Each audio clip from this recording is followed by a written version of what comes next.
wasn't really about competing or beating people, especially in the early days. And then as it kind of progressed and I started to finish well, then the competitiveness in me, started to pull through.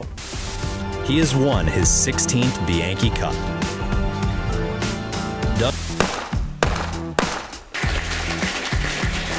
Folks, this week we're in Columbia, Missouri for the world-famous Bianchi Cup.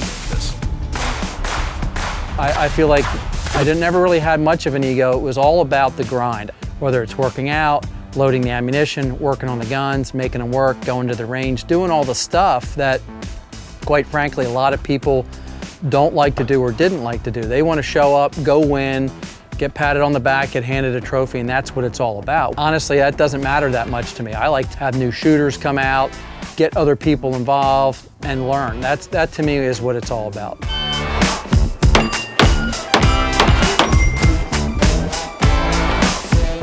It's a great lifestyle and a great country we live in to be able to shoot and hunt and be able to do this stuff.